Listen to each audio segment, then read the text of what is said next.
And you can sort of see the effect it has on him to be around them. Like they spoil him. There's sort of all the classic stuff that grandparents do to grandchildren. But it makes him a much better human being to have exposure to his grandparents. Well, I don't know.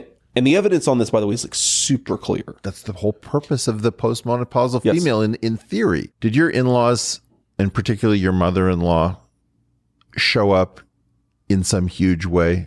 She lived with us for a year. Right. So, So I didn't know the answer to that. Right. No. Because that's this weird unadvertised feature of marrying an Indian woman. No, it's in some ways the most transgressive thing I've ever done against sort of the hyper neoliberal approach to work and family. My wife had this baby 7 weeks before she started the clerkship. It was still not sleeping any more than an hour and a half in a given interval. And her mom just took a sabbatical. She's a biology professor in California.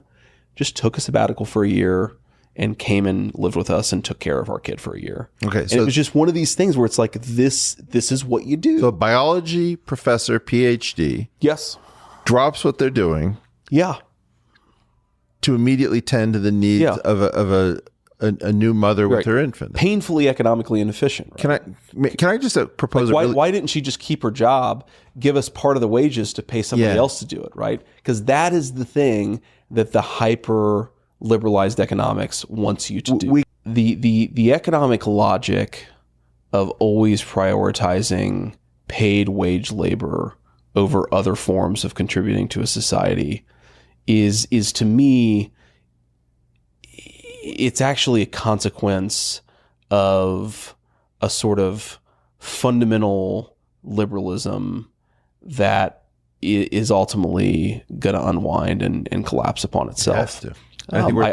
I think it's the abandonment of a sort of Aristotelian virtue politics for a hyper market oriented way of thinking about what's good and what's desirable. If people are paying for it and it contributes to GDP and it makes the economic consumption numbers rise, then it's good. And if it doesn't, it's bad. I think that entire sort of, to me, that's sort of the root of our political problem